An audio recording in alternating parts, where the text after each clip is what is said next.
ଶ୍ରୀମଦ୍ ଭଗବତ ଗୀତା କୁହାଗଲା, ଶ୍ରୀକୃଷ୍ଣ ପରମାତ୍ମା ଭାବରେ ପ୍ରତିଷ୍ଠିତ ହୋଇ ଏହା କହିଲେ। ତାହା ନରନାରାୟଣଙ୍କ ସମ୍ବାଦ ଥିଲା।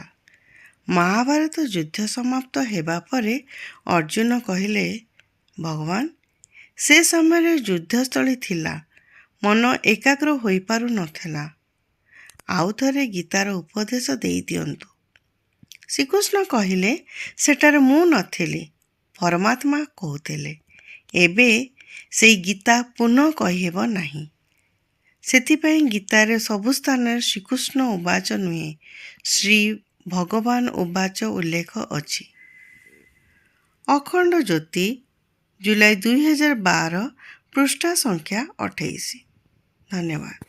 ବିଚାରକ୍ରାନ୍ତି ଦୂତ ୟୁଟ୍ୟୁବ୍ ଓଡ଼ିଆ ଚ୍ୟାନେଲକୁ ସବସ୍କ୍ରାଇବ୍ କରିବା ସହ ପରବର୍ତ୍ତୀ ଭିଡ଼ିଓ ପ୍ରାପ୍ତ କରିବା ପାଇଁ ବେଲ୍ ଆଇକନ୍ ଦବାନ୍ତୁ ଏବଂ ବିଚାରକ୍ରାନ୍ତି ଦୂତ ଓଡ଼ିଆ ଫେସବୁକ୍ ଓ ଇନଷ୍ଟାଗ୍ରାମ ସହ ଯୋଡ଼ି ହୁଅନ୍ତୁ।